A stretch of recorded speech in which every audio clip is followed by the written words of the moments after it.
அண்மை செய்திகளை பார்த்து வருகிறோம்.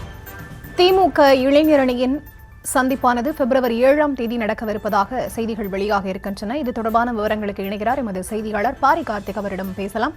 வணக்கம் பாரி கார்த்திக், விவரங்கள்.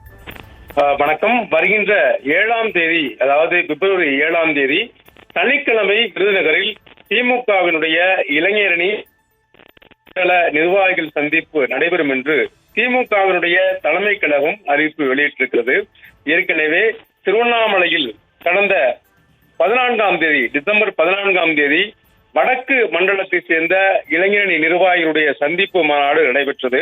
அதில் 91 சட்டமன்ற தொகுதியை சேர்ந்த மாவட்ட, மாநகர, ஒன்றிய, நகர, பகுதி போர் கழகத்தினுடைய செயலர்கள் கலந்து கொண்டார்கள். அதன் அடிப்படையிலே வருகின்ற பிப்ரவரி 7ஆம் தேதி தென் மண்டலத்தில் இருக்கக்கூடிய அனைத்து இளைஞரணி நிர்வாகிகளையும் இந்த மாநாடு நடைபெறும் என்றும் எதிர்பார்க்கப்படுகிறது.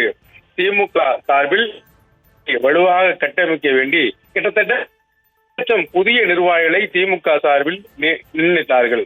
அதில் பகுதி மற்றும் ஒன்றிய கழக செயலர்களை சராசரியாக ஒரு பொறுப்புக்கு 2 முதல் 5 துணை அமைப்பாளர்கள் புதிய ஏற்கனவே திமுக சார்பில் அமைக்கப்பட்டிருக்கக்கூடிய பாக முகவர்களோடு சேர்த்து பாக திமுக இளைஞரணி பொறுப்பாளர்கள் மொத்தமாக 5 லட்சம் பேர் நியமிக்கப்பட்டார்கள்.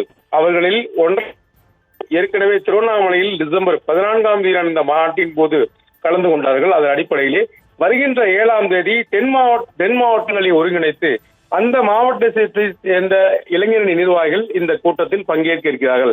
அதன் தொடர்ச்சியாக மேற்கு மண்டலத்திலையும் இந்த மாநாடு நடைபெற இருக்கிறது. எனவே இளைஞரணியை அதிக அளவுக்கு ஊக்கப்படுத்தவும் வருகின்ற தேர்தலுக்கு மையமாக இந்த மாநாடு நடைபெறுகிறது. அதன் அடிப்படையிலே அடுத்த மாதம் 7ஆம் தேதி பிப்ரவரியில் விருதுநகரில் இந்த மாநாடு நடைபெற இருக்கிறது.